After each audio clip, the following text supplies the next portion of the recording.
नमस्कार, आप देख रहे हैं दैनिक साथी हरियाणा। साथियों, हरियाणा में विधानसभा का शीतकालीन सत्र खत्म होने के बाद पंचकुला में भाजपा में बैठकों का दौर चल रहा है। विधानसभा चुनाव में जीत के अलावा सदस्यता अभियान, निकाय चुनाव सहित तमाम मसलों पर मंथन किया जा रहा है। चुनाव प्रबंधन व कोर कमेटी की बैठक से लेकर छोटी टोली, जिला अध्यक्ष, मंडल अध्यक्ष व महिला मोर्चा की बैठकें भी चल रही हैं। बैठकों में सीएम नायब सैनी के अलावा पूर्व सीएम मनोहर लाल खट्टर, प्रदेश अध्यक्ष पंडित मोहनलाल बड़ोली व संसदीय बोर्ड की सदस्य डॉक्टर सुधा यादव के अलावा पूर्व कैबिनेट मंत्री डॉक्टर बनवारी लाल भी पहुंचे हैं। आपको दिखाते हैं पूर्व कैबिनेट मंत्री डॉक्टर बनवारी लाल व सीएम नायब सैनी ने इन तमाम बैठकों को लेकर क्या प्रतिक्रिया दी।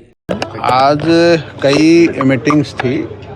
चुनाव प्रबंधन कमेटी की मीटिंग थी जिसमें मैं था, और कुछ जो उम्मीदवार, पार्टी के उम्मीदवार थे, उनकी मीटिंग थी अलग से, और अभी विधायकों की अलग से मीटिंग है। तो ये कई प्रकार की मीटिंगें हैं, और जिसको हमारे संगठन के जो नेतृत्व है, हमारे प्रभारी हैं सतीश पुनिया जी हैं, हमारे राष्ट्रीय उपाध्यक्ष सौदान सिंह जी हैं, माननीय मुख्यमंत्री नायब सैनी जी हैं, हमारे प्रदेश अध्यक्ष माननीय मोहनलाल बड़ोली जी हैं। ये सब लोग मिल कर के ये मीटिंग ले रहे हैं। और जिन लोगों ने चुनाव के अंदर अच्छा काम किया, जिसकी वजह से आज हरियाणा के अंदर एक इतिहास रचा गया है कि भारतीय जनता पार्टी की तीसरी बार लगातार बहुमत की सरकार बनी है, तो सभी कार्यकर्ताओं ने जिनने बड़ी मेहनत की है उन सभी का धन्यवाद भी किया, उनको बधाई भी दी है।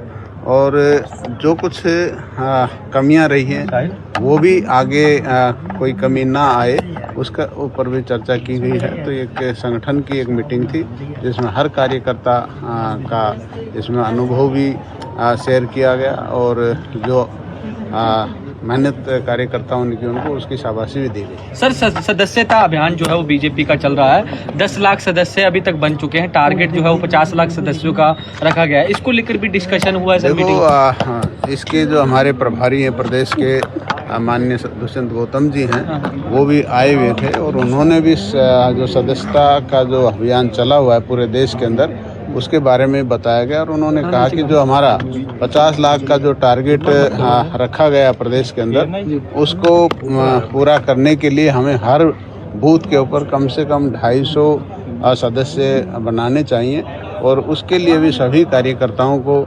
जिम्मेवारी दी गई है, चाहे वो प्रदेश स्तर का कार्यकर्ता हो, चाहे वो जिले का स्तर का हो, चाहे वो मंडल का स्तर का कार्यकर्ता हो, सभी को टारगेट दिए गए हैं ताकि ये जो 50 लाख का टारगेट है हम उसको समय पर पूरा कर सकें। ठीक है सर, थैंक यू। काफी मुद्दा उछल रहा है, चंडीगढ़ को लेकर काफी मुद्दा उछल रहा है। हरियाणा, पंजाब भाजपा उसको ऑब्जेक्शन कर रही है कि अब हरियाणा विधानसभा नहीं बननी चाहिए।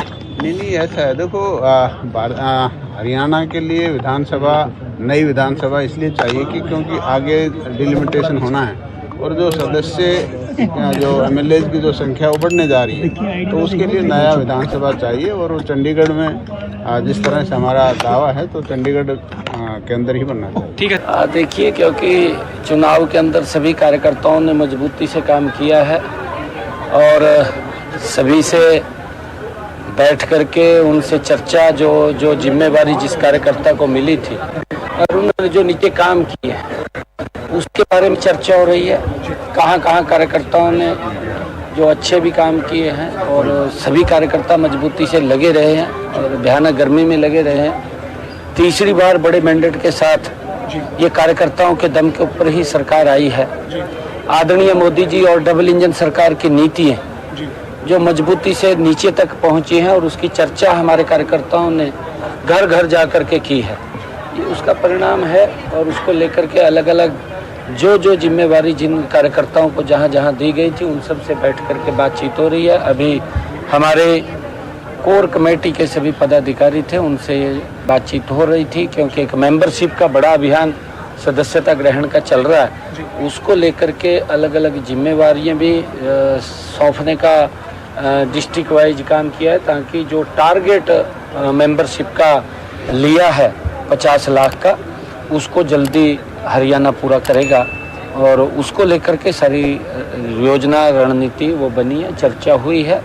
और क्योंकि सरकार भी गति से, क्योंकि हमने तीव्र गति से काम करना है, और उसको लेकर के भी कई ऐसे विषय होते हैं, उन विषयों को भी हमने डिस्कस किया है। सर, सरकार जो काम कर रही है उनको संगठन के लोग जो वो नीचे लोगों तक सरकार की योजनाएं, सरकार के फैसलों को किस तरह से लेकर जाएं, और जल्द सर निकाय चुनाव कई जगह प्रस्तावित है, उसको लेकर संगठन कितना तैयार है सर, पार्टी कितनी तैयार है? नहीं, हमारी लगभग तैयारी है, और क्योंकि मेंबरशिप चल रही है, ये सदस्यता अभियान जो ही अपना समापन होता है, और इस बीच में देख करके, क्योंकि हमने टारगेट रखा है 50 लाख का, जल्दी ही पूरा कर लिया जाएगा, और इसको तीव्र गति से हम करेंगे, क्योंकि चुनाव कराने हैं, चुनाव जल्दी ही हम वो हों, इसके लिए हम कर रहे हैं। कैप्टन अजय यादव कह रहे थे सर आज चंडीगढ़ में प्रेस कॉन्फ्रेंस करिए कि 26 नवंबर से 26 जनवरी तक राहुल गांधी एक बार फिर से भारत जागरण अभियान, जोड़ो अभियान जो पहले था उनका भारत जोड़ो अभियान, उसको लेकर आगे बढ़ेंगे,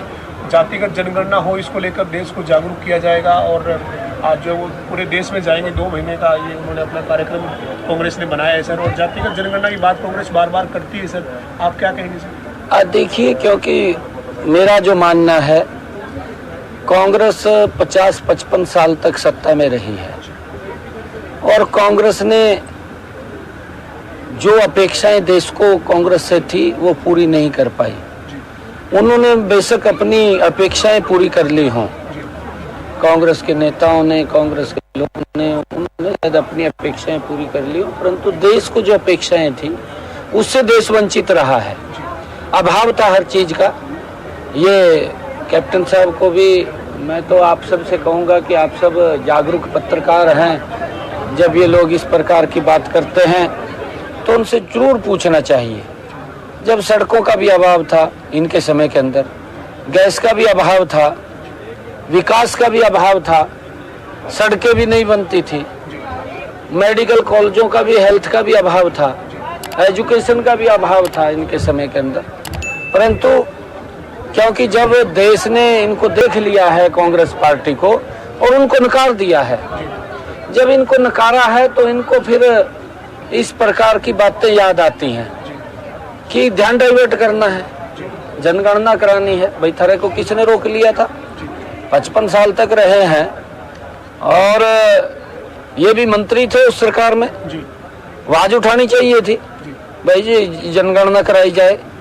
परंतु जब तो ऐसा लग रहा था अभी वोट तो ले लेते थे, पिछड़े का भी शोषण करते थे, और एससी का भी शोषण करते थे, आम व्यक्ति का भी शोषण करते थे, तब तो ध्यान नहीं रहता था भी वोट दे रहे हमें। अब जब उन्होंने नकार दिया, अब कई प्रकार की बातें इनके ध्यान में आने लगी। झारखंड और महाराष्ट्र को लेकर क्या कहेंगे? आप भी चुनाव प्रचार में गए थे सर, वहाँ के लिए नतीजों के लिए कितना आश्वस्त है? हरियाणा का असर? नहीं, पूर्ण रूप से बिल्कुल। लोग देखिए, नीचे लोग इस बात को पूरे अवगत हैं कि मोदी जी ने जो काम किए हैं उसको कोई नकार नहीं सकता पूरे देश के अंदर, क्योंकि इतने जबरदस्त काम हुए हैं कि पहली बार ये सरकार गरीब के घर में पहुंची है।